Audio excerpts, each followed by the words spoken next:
Ouais, salut les marques, salut les smarts, bienvenue dans Catch Up, je suis Rixai, vous écoutez le podcast qui transpire le catch.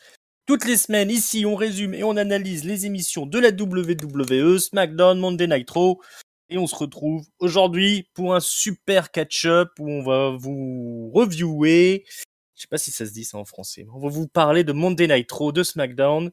On fait les deux shows pour rattraper le temps perdu. Donc le Monday Night Raw du 15 août qui était au Capital One Arena à Washington DC et le SmackDown d'un peu plus tard dans la semaine qui était à Montréal. On était chez les Canadiens. C'était le 1200e épisode d'ailleurs de SmackDown. Et c'était le 19 août.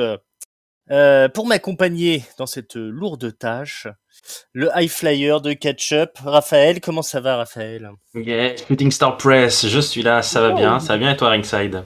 Bah ça va bien, ça va bien. On a du gros boulot sur la planche là, et voilà. Et on a chaud toujours, hein, c'est toujours l'été et le Ah, bah soleil ça oui. tape, etc., etc. Bah voilà, bah on va parler de la WWE, hein, qui souffle le chaud et le froid plutôt, avec encore des records de succès de ci de là. 90 000 billets vendus, je sais pas si t'as entendu ça pour WrestleMania à Ah non, je ne Hollywood. sais pas.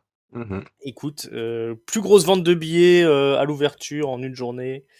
Voilà, record battu. Il y a aussi, je crois, record de visionnage sur certains des derniers Premium Live Event, comme on appelle ça. Je crois WrestleMania Backlash, plus de 40% de visionnage par rapport à ce qui se fait d'habitude. Je crois Money in the Bank, c'est la même chose.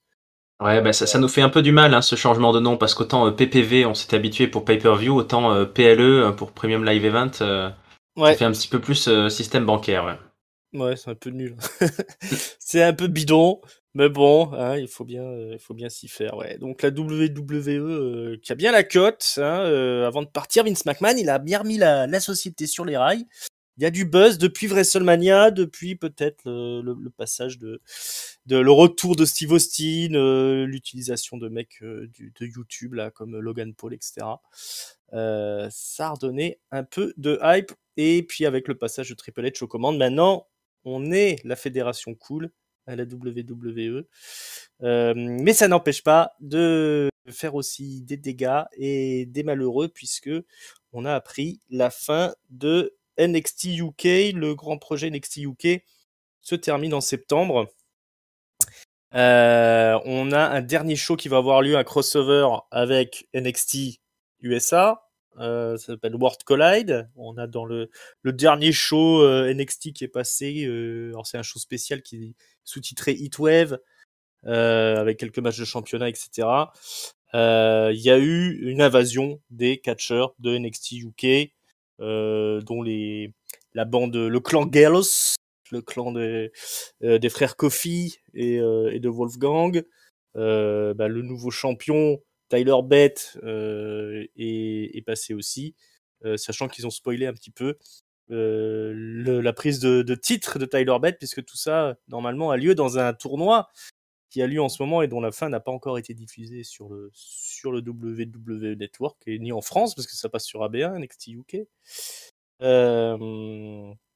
Mais bon, bah tout ça c'est parce que ça se termine, donc il y a eu pas mal de licenciements au niveau des catcheurs anglais, des mecs comme Flash Morgan Webster, et malheureusement aussi notre française Amal, qui ne fait plus partie des effectifs de la WWE. La WWE qui annonce quand même un projet pour 2023, Oui, WWE NXT Europe. c'est l'hiatus, mon bon Ringside. Voilà, c'est un hiatus, tout va bien, et ils seront Mhm. réembauchés après. Hein. Bon, pour l'instant, voilà, ceux qui vont pas participer à Worlds Collide, ils restent à NXT si j'ai bien compris, hein, donc les poids lourds de la division NXT UK, et puis le champion, et puis il doit y avoir Blair Davenport, je pense, et puis quelques catcheuses qui doivent rester dans le roster. Mais voilà, alors on est un peu mitigé, ça va rester un échec finalement ce NXT UK. Je sais pas si toi t'avais la fibre NXT UK, mon bon Raph, mais Non, moi je n'ai jamais vraiment suivi, je dois l'avouer, à part quelques pay-per-view, takeover, je sais pas comment on les appelle, et puis certains gros matchs avec justement les Pete Dunne, Walter, etc. Échec ou pas, je sais pas si c'est un vrai projet, ce NXT Europe. Moi, je trouverais ça hyper sympa de tenter une fédération un peu transnationale en Europe qui pourrait avoir des shows voilà, chez les fans de la WWE, de temps en temps en France, de temps en temps en Allemagne, tout ça. Peut-être que le show qui arrive, l'énorme show qui arrive au Pays de Galles est aussi là pour tester un peu la motivation des fans européens. Je sais pas si on a des infos sur justement sur le selling de cette arena qui va contenir beaucoup de monde. Peut-être que c'est tout simplement vraiment un vrai hiatus pour faire une pause pour agrandir, mais on verra. Et sinon, le NXT UK en soi, non, il servait effectivement plutôt de sous NXT pour tester les gars européens qui partaient ensuite forcément faire carrière ailleurs. Mais ils créent un truc qui leur permette de faire carrière un peu plus longtemps en Europe sur notre continent, on n'est pas contre. Hein. Au Ah moins bah moi chiant s'il y a d'aller les plus... voir. Ah bah s'il y a plus de shows en Europe, il y a même HBK, ce bon vieux Shawn Michaels, qui a proposé de venir à Paris, hein, mettre le siège de NXT Europe. Ah Euh, bah, écoute, on a tous des copains qui ont un canapé Voilà, c'est ça, à qui peut Paris. déménager. Mais Voilà. ouais, bon, après, ça reste assez flou hein, quand même leur histoire de WWE Europe. Ah, mais oui. Donc bon, bah on verra bien parce que c'est annoncé quand même qu'en 2023. On jugera sur pièce, hein, on va dire, parce que c'est peut-être aussi un truc pour nous faire avaler la pilule. Et puis en 2023, on pourra attendre et il se passera peut-être rien. Mais On à verra. voir. À voir. Ouais, voilà. Bah, en tout cas, c'est voilà le point sur NXT UK qui aura sorti quand même quelques beaux champions, hein, comme Gunther à l'heure actuelle, notre champion intercontinental. Mm. Et puis Pete Dunne, hein, le petit Butch. Voilà. Puis les autres champions, c'est Tyler Bates. Et puis c'est tout. Hein. Et Dragunov. Et Dragunov, évidemment. Il y a Dragunov qui est blessé pour l'instant. Mm. Et en parlant de blessés, tiens, j'ai des nouvelles de Biggie. Ah. Ça va pas trop bien. Hein. Ah merde. Il a sa guérison est pas au top. Visiblement, il y aura pas de retour avant mars de l'année prochaine au minimum, parce que ça se ressoude pas très bien, sa vertèbre. Au niveau des os, ça se ressoude pas. Ah Donc, merde. les docteurs disent qu'il peut vivre normalement, il n'y a pas de souci. Par contre, pour faire du catch, c'est une Mm. autre histoire. Eh Donc, ouais, si... Ouais, pardon. ouais, j'allais dire, c'est pas une vie normale d'être catcheur. Bah non.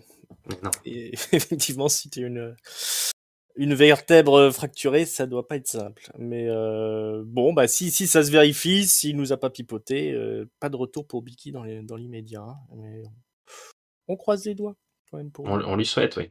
Ouais.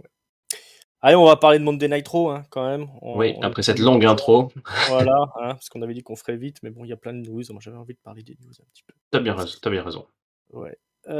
Capitol One Arena, Washington DC, avec qui qu'on ouvre le show? Avec le Judgment Day. Le Judgment Day qui débarque. Alors d'abord, il y a les feux d'artifice et tout, hein, ça claque. Donc Damien Priest, Finn Balor, Rhea Ripley qui arrive au ring, qui se foutent de la gueule de Dominique Mysterio. Hein. Ripley, elle explique qu'elle est un peu le papy maintenant de Dominique Mysterio. Ils ont dit bon, mais il y a Priest qui confirme qu'il va aller défoncer la gueule à Edge dans son match là qui est prévu bientôt. Voilà, ils vont lui terminer sa carrière à Edge. Hein, il va se retrouver dans une chaise roulante. Ça va être vite réglé. Ils sont là, ils se pavanent jusqu'à ce que Rey Mysterio les attaque out of nowhere. Il débarque de nulle part, un gros dropkick dans le dos de Priest. Il commence à attaquer Baylor. Mais il y a Rhea Ripley qui intervient. Voilà, elle provoque Rey Mysterio. Hein, elle lui dit vas-y, frappe-moi si t'es un homme. Mais il a encore un petit peu de gentleman, Rey Mysterio, donc il ne frappera pas Rhea Ripley. Il y a des chaises qui vont rentrer en jeu et finalement Rey Mysterio va se faire piéger, il va se faire démonter à coups de chaise et il va se prendre un coup de grâce à travers la chaise. Ce qui va le laisser dans un piteux état. Voilà, donc le Judgment Day pour ouvrir le show qui se pavane. le match entre Priest et Edge qui est prévu. Dominic Mysterio qui est le souffre-douleur de Rhea Ripley et Rey Mysterio qui se prend une petite fessée, qui se fait démonter.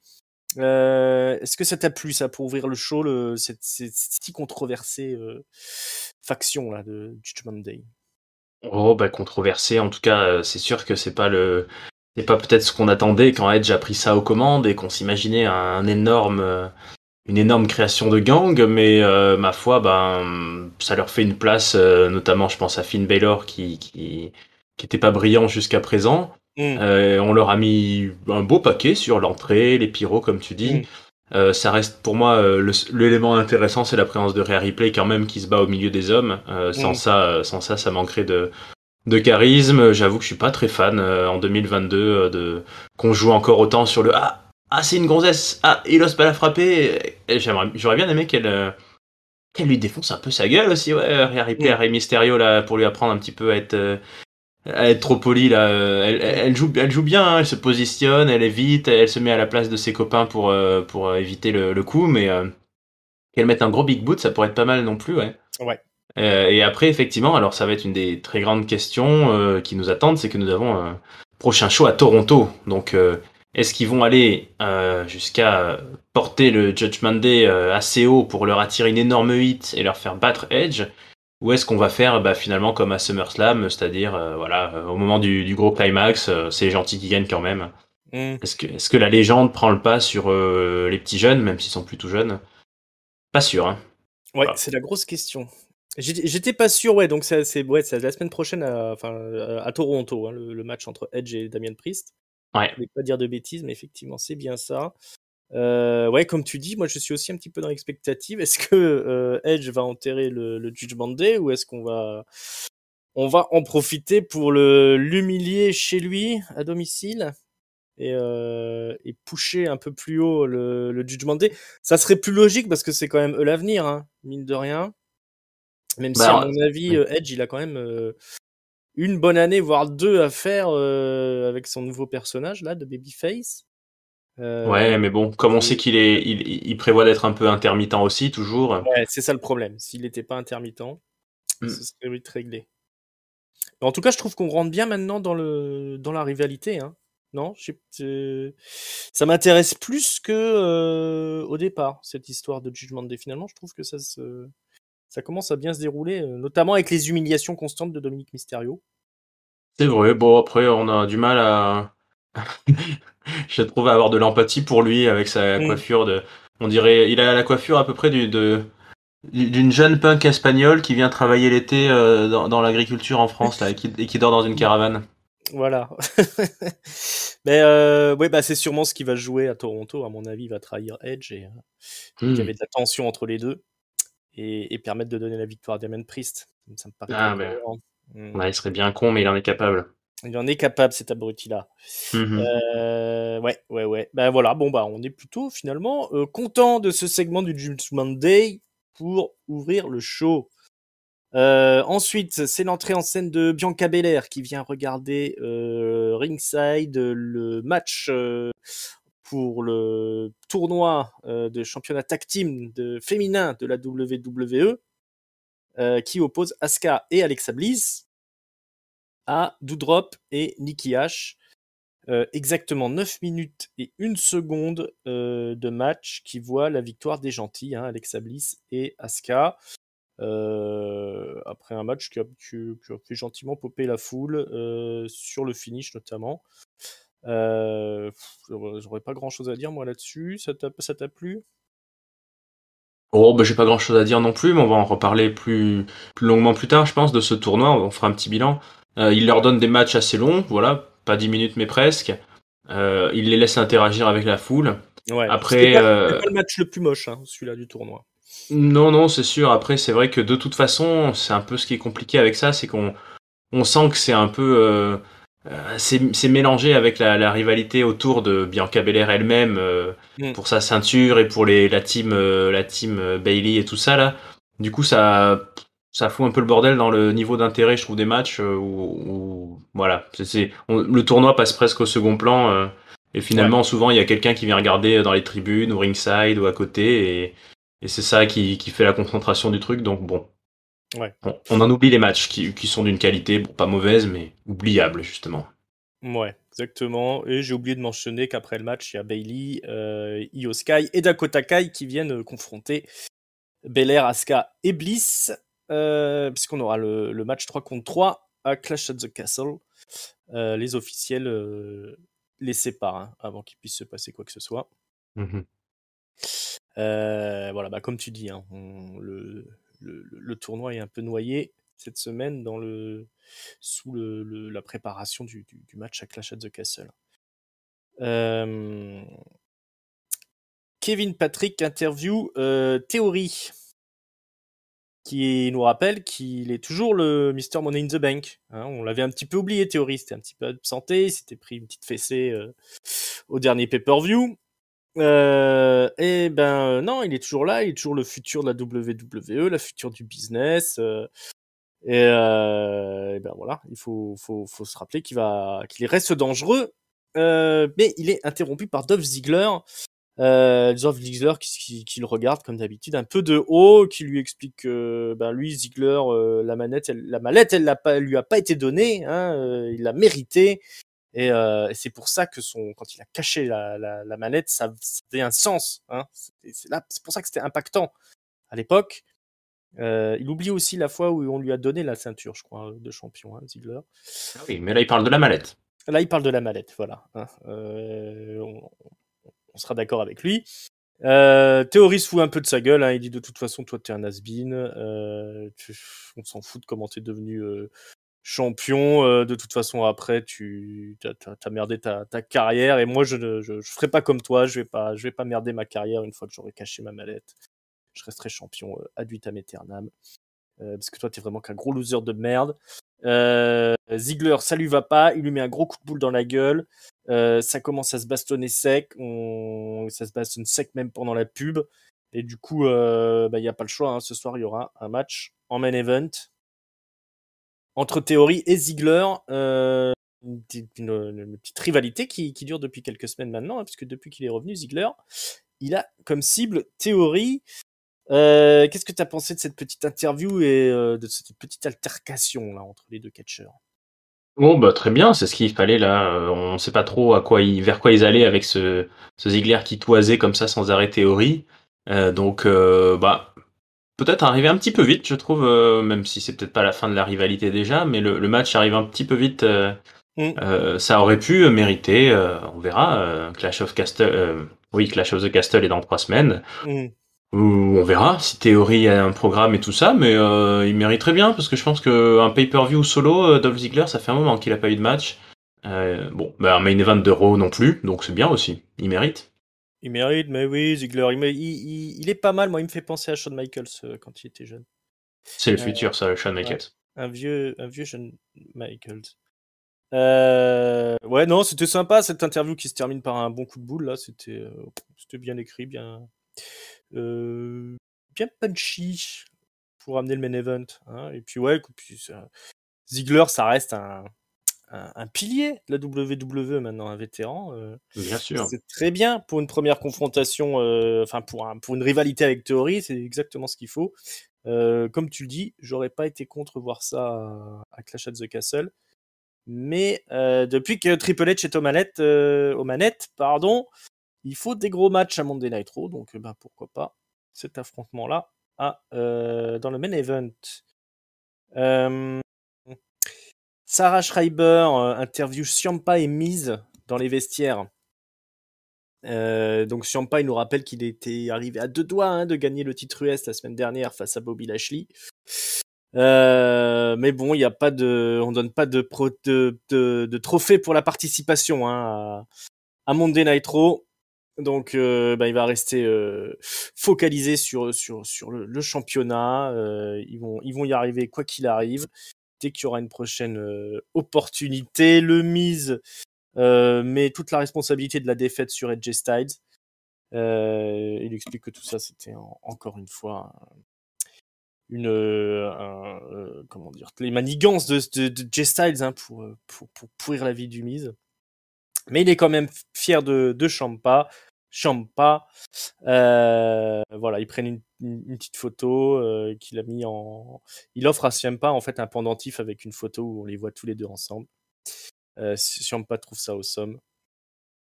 Et ben on les aura en action tous les deux un peu plus tard. Pas plus tard que tout de suite, puisqu'ils affrontent une nouvelle équipe qui aura le droit à un petit segment vidéo où ils disent qu'ils sont super contents qu'il y ait une nouvelle ère dans la Monday Nitro. Ça va être la chance de leur vie.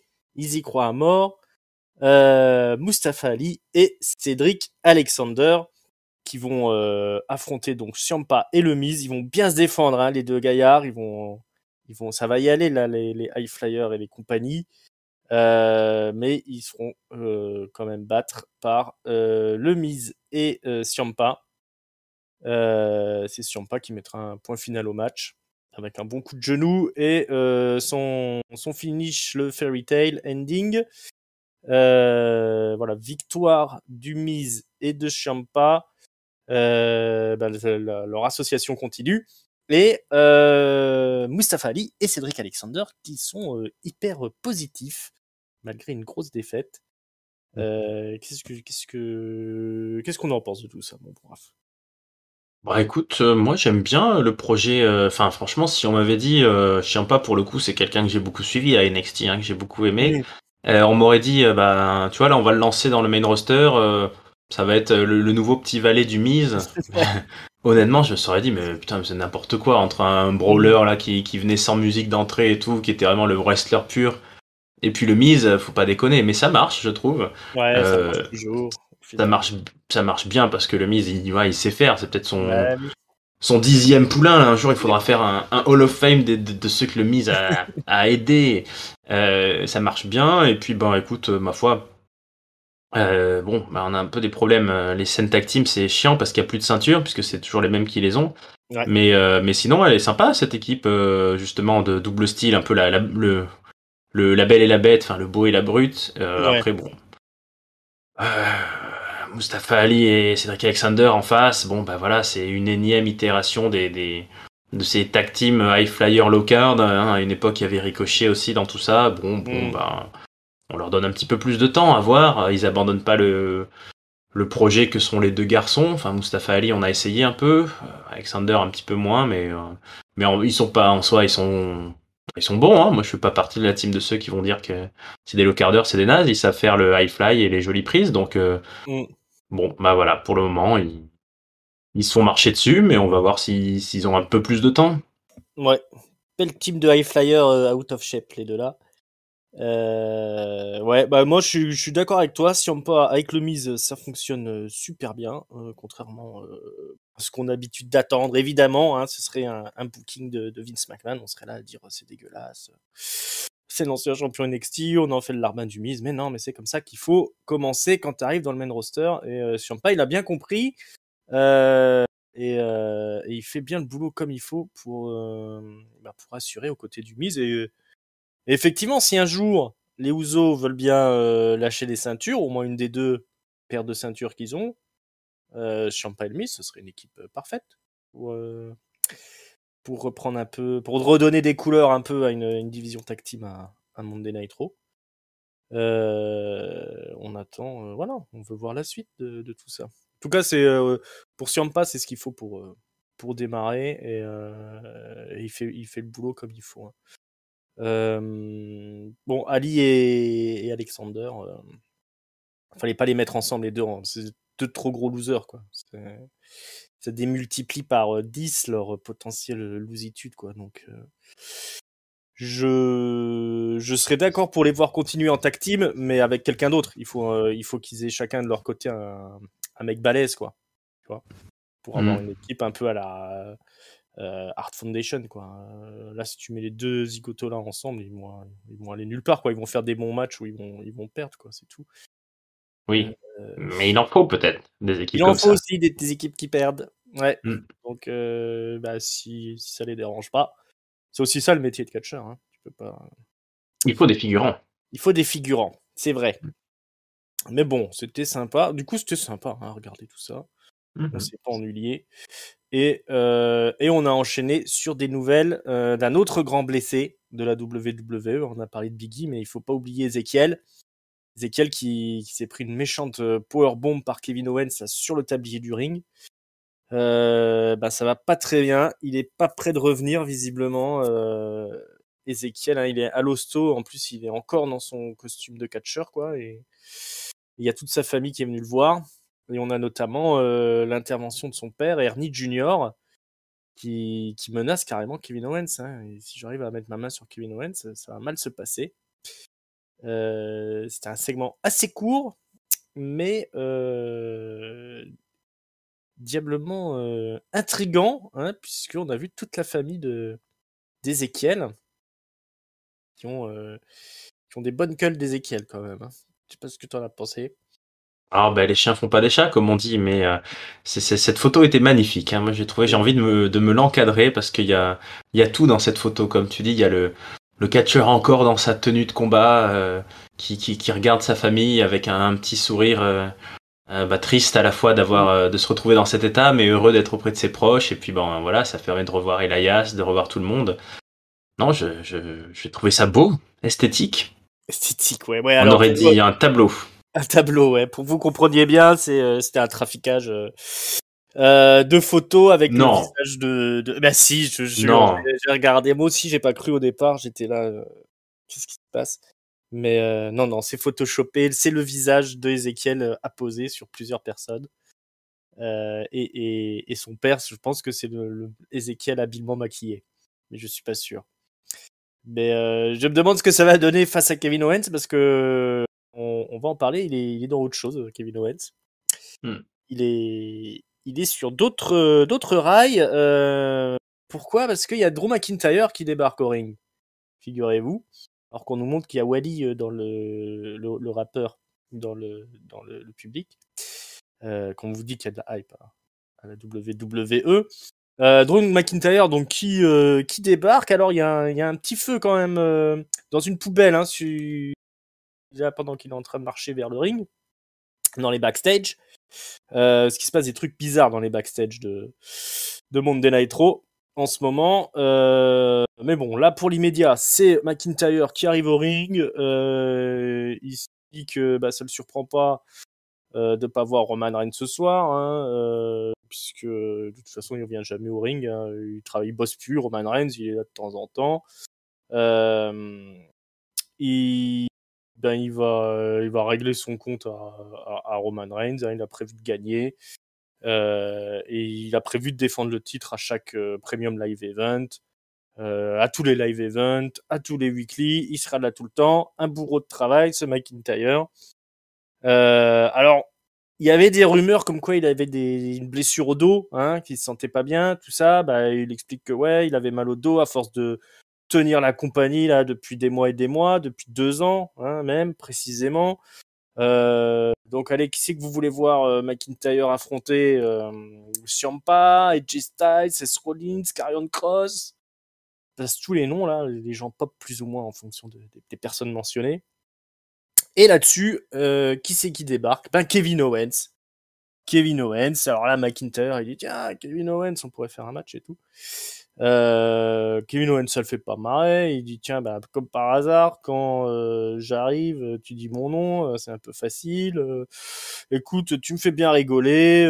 Tu sais pas quitter McIntyre. Tu viens là avec ton personnage. Des fois t'as une épée, des fois t'as un kilt. Tu prends ta grosse voix. En plus, tu racontes que c'est toi qui tiens la compagnie sur ton dos, tu racontes n'importe quoi. De la seule chose que t'es, c'est un mec qui se la raconte, quoi. Hein. Et puis Kevin Owens, il explique que voilà, ça fait quelque temps que il vient un peu à la cool au boulot. Il aimait bien s'amuser, mais là maintenant, il a eu un déclic parce que quand il est arrivé à l'Arena, il s'est rendu compte que c'était l'Arena où il avait affronté Sami Zayn à l'époque. À Battleground, c'est là qu'ils s'étaient entretués, quoi. C'était la conclusion d'une rivalité de fou. Ils avaient fait un match de fou malade. Et ça lui a fait un petit clic dans le cerveau et du coup, il a envie de ramener le Kevin Owens d'antan, celui qu'on appelait le Prize Fighter. Et Et voilà. Et donc il dit enough is enough and it's time for a change, comme disait Owen Hart à une belle époque. Il explique qu'il va venir à la recherche de tous les titres, donc tout le monde est une cible désormais pour Kevin Owens. Et il prévient McIntyre que si jamais il gagne le titre, eh ben, il viendra pour l'affronter. Et de toute façon, il affrontera la personne, quel que soit le gagnant à Clash of the Castle. McIntyre, il dit qu'il en a marre, il reprend le micro, hein, il dit j'en ai marre, moi, des gens qui racontent n'importe quoi, qui inventent des choses, tout ça juste pour avoir une petite réaction du public, du cheap pop, comme on dit. Puis alors il s'énerve encore plus, hein, il dit bah je vais t'expliquer moi, parce que moi je sais qui je suis, hein, exactement. Il dit j'ai été viré pendant 5 ans, j'étais hors de la WWE, j'ai dû travailler comme un malade pour revenir, j'ai battu Brock Lesnar, j'ai gagné le titre mondial, j'étais le patron pendant l'ère du Covid, etc. Et puis tu me fais chier maintenant, nous on est 2 catcheurs, il utilise le terme wrestler, hein, qui était interdit pendant toute la période de Vince McMahon. Et on est 2 catcheurs, on est 2 lutteurs, alors on va lutter, hein, et puis se mettre sur la gueule un petit peu. Et ensuite on a un match carrément. Donc on a un match de 14 minutes 48 où chacun déroule son gros catch, mais qui est finalement interrompu par l'arrivée des Usos qui commence à passer à tabac McIntyre, mais McIntyre se défend. Il les envoie à l'extérieur du ring, mais là Owens en profite, il va mettre un bon super kick dans la face de McIntyre. Il va interpeller les Usos, il va dire vous direz au chef de la tribu, hein, à la tête de la table, au tribal chief, qui m'en doit une, hein, et il s'en va. Les Usos vont essayer de passer à tabac encore un peu plus McIntyre, mais il va se relever et il va les défoncer. Un bon Claymore kick dans la face de Jimmy Uso. Et voilà McIntyre qui se remet en selle malgré un petit passage à tabac. Gros segment, gros match qui a fait beaucoup parler de lui, notamment par la promo endiablée des 2 catcheurs, Drew McIntyre et Kevin Owens. Kevin Owens qui revient avec son personnage de prize fighter, la surprise générale. Et un McIntyre toujours chauffé à blanc. Qu'est-ce que tu en as pensé, mon bon Raph?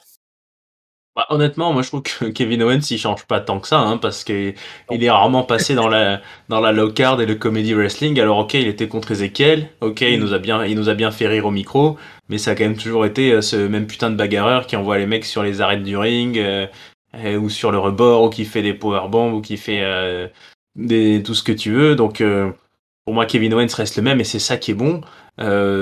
Envisager qu'il reparte dans le main event, bah, c'est extraordinaire parce que c'est pour moi un des meilleurs catcheurs de la WWE depuis qu'il est là, depuis 10 ans peut-être. Donc très content. Le fait que derrière ce Clash Castle là, qui se prépare, on est plein de mecs qui tendent l'oreille, que ce soit Karrion Kross, Kevin Owens, qui commencent à dire ouais moi aussi. C'est bien, on se dit que ça y est, il y a une vraie émulation. C'est super, je trouve, d'avoir un match entre 2 excellents talents comme ça au pied levé au milieu du show, parce qu'on sait pas du tout qu'est-ce que ça va donner. On peut se dire tiens, dans quel sens ils vont nous faire le booking. Bon, du coup, j'ai trouvé un peu paresseux peut-être le fait que ça soit une disqualification avec les Usos qui débarquent, mais bon, peut-être qu'il fallait ça. Ouais.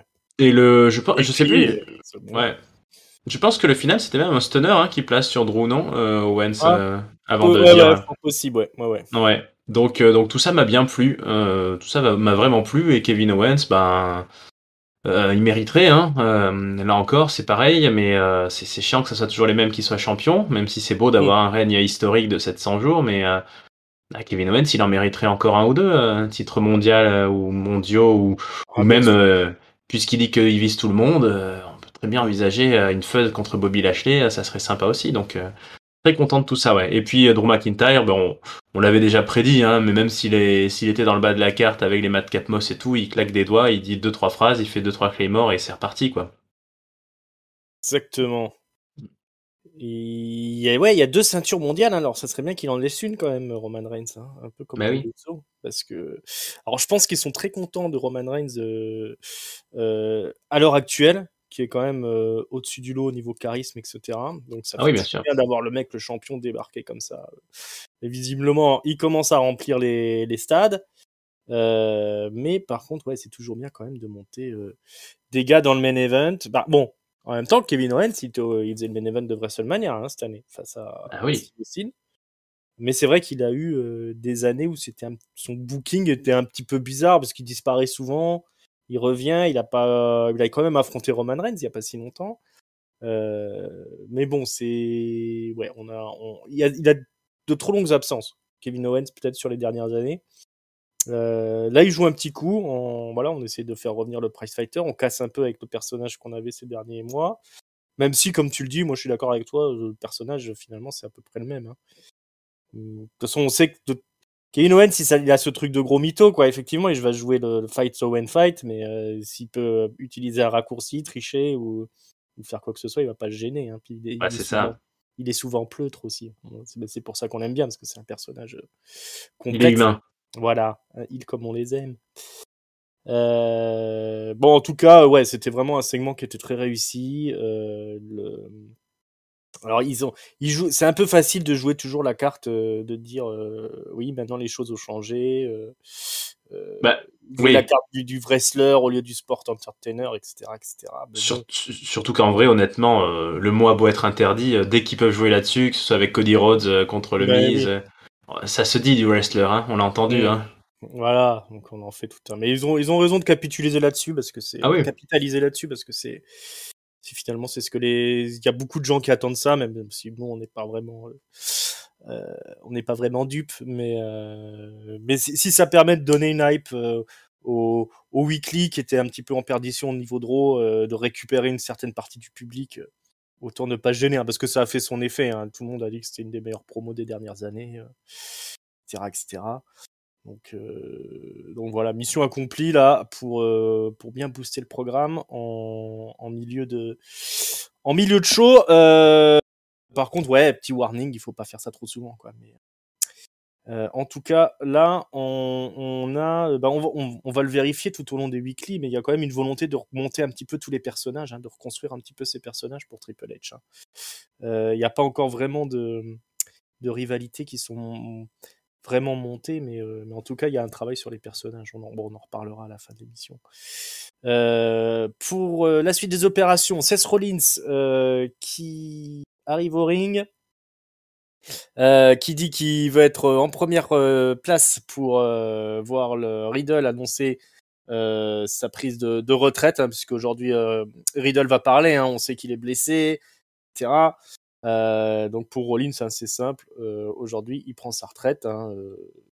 Rollins lui a pété les cervicales à Riddle. Donc on voit Riddle chez lui, il dit ouais, je suis pas trop content. Bon, voilà. Et finalement, on se rend compte que Riddle n'est pas du tout chez lui. Il est dans les backstage. Et il dit bah tiens Rollins, je vais venir te casser la gueule tout de suite. Il va au ring et il attaque Rollins. Et ben, ça se fout sur la gueule jusqu'à ce que Riddle place un gros kick et une souplesse sur Rollins qui va devoir battre en retraite. C'est la revanche de Riddle. La suite des opérations, hein, pour cette rivalité qui aurait dû se conclure à SummerSlam, je crois, et finalement ça continue. Qu'est-ce que t'as pensé de tout ça? Bon, bref. oui, bon, l'effet était sympathique, même si, bon, voilà, il était pas chez lui, il était là. Ça se voyait Bon, que c'était pas trop aussi lui, ou alors. voilà, mais ça on le sait, ça a toujours été comme ça. Mais bon, comme tu dis, là pour le coup, on est un peu dans un truc qui tourne depuis longtemps et on sait très bien que ça va finir par ce que ça va finir, un match à Clash of the Castle, voilà. Il aime bien les feux de longue, hein, Rollins. Là déjà, il nous a fait les trois matchs contre Cody Rhodes. Là, ça n'en finit plus de pas finir. Je pense que voilà, on attend. Je sais pas trop ce qu'on attend, si c'est un éventuel retour d'Orton ou autre, mais bon, bah voilà, ils sont tous les deux très efficaces. Rollins est un heel très populaire et Riddle aussi un face très populaire, donc Donc voilà, là pour le coup, je pense qu'ils ont raison, on n'a pas besoin de trop se faire chier là-dessus, ça marche tout Mm. seul, ça marche Ouais, tout seul. Donc ça. Voilà.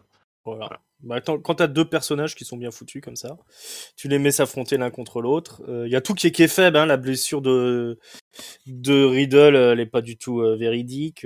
Oui, non. Voilà, tout ça, tout est scénarisé complètement et ça fonctionne. Donc voilà, Mhm. ça prouve qu'il y a du bon boulot qui a été fait sur l'un comme l'autre. De toute façon, en ce moment, Rollins, quoi qu'il fasse, il est au top. Et puis Riddle, ça fonctionne bien avec le public. Là, il est en train de sortir un personnage un peu plus hargneux que Ouais. son personnage de mec un petit peu gazé là. Euh, voilà, bah c'est bien une nouvelle facette. Pour monter un babyface un peu costaud. De toute façon, voilà, on vise le main event pour Riddle aussi, donc on va pas s'étonner de voir des rivalités s'éterniser un petit peu comme ça. Mais en tout cas, bon bah, on peut que dire que ça fonctionne. Hein. On va pas cracher dans la soupe. Moi non. Un petit package vidéo pour nous hyper le match Bobby Lashley contre AJ Styles. Hein. C'est une nouvelle défense du titre US par Bobby Lashley, sachant que c'est la première fois que Lashley et AJ Styles s'affrontent. Ah oui. Et ouais, c'était de l'inédit. Il y a toujours cette volonté de hyper les matchs de défense du titre US. Euh, On a Kevin Patrick qui va aussi interviewer Riddle, voilà, Riddle dans les backstage qui va lancer le challenge à Rollins pour Clash at the Castle, au cas où on n'aurait pas compris. Virman, tiens, il bat un jobber qui s'appelle Bo Keller en 1 minute 52. Moi, ce qui me fait marrer, c'est qu'ils font tout un truc sur le Titantron. Il y a les yeux de Virman et tout ça. Il y a notamment les commentateurs qui disent qu'il faut regarder l'intensité de son regard. Et en fait, le mec, il louche, quoi. C'est un Oui. peu con. Oui. Bah, c'est très intense. Il a le regard qui est très très proche. Ouais. Voilà. On peut le virer, Virman, quand même. Tu nous en voudras pas. Ah, bah, On doit encore se le continuer des semaines encore non, comme ça. bah honnêtement, quand tu vois le casting des catcheurs que nous avons, là dans Mm. l'état actuel, on s'en passerait bien. Après, c'est ce genre de truc un peu mystérieux, des mecs on sait pas trop si c'est des gros projets un jour ou s'ils ont dès le début on savait que ça donnerait pas grand chose. Bah, moi je trouve ça con qu'ils aient pas du tout fait durer la vraie alliance indienne parce qu'avec Ouais. Veer, Shanky et Jinder, là il y avait un truc voilà un peu dans le style des Brawling Brutes avec Sheamus. Mm. Il y avait un truc à faire. Il est pas dégueu, Virman sur le ring évidemment. Il fait des trucs d'une minute donc c'est short mais il a l'air de virevolter pas mal malgré sa taille. C'est juste qu'il faut, bah, ça marche plus trop quoi. Les mecs qui viennent, qui juste te disent ah j'ai envie de tuer tout le monde parce que je suis costaud Mm. et qui repartent. Voilà, c'est ce qui est arrivé à T-Bar, Mace et tous ces mecs. Ça n'a pas d'intérêt. Mais c'est dommage qu'ils aient pas remis les Indiens là. Bon, on les voit plus, hein, Jinder et Mm. Shanky. Donc ça, c'est des trucs typiques de Vince McMahon. Je pense que Triple H veut pas forcément garder. Mm. Bon, moi, je suis plutôt du genre de dire on peut trouver mieux que les virer, mais c'est sûr qu'il nous manquera pas s'il repart dans les limbes bientôt, quoi. Ouais, je suis d'accord. Il y a toujours moyen d'en faire quelque chose. Mais bah, on verra pour la suite. En attendant, on scoltine les petits squash made in Virman. Ça a été déjà fait avant et en mieux. On a une petite vidéo de Lashley dans les backstage qui est en train de s'échauffer et on voit Adam Pearce dans le fond qui est en train de parler avec la sécurité. Il se passe vraiment des trucs bizarres à Monday Nitro.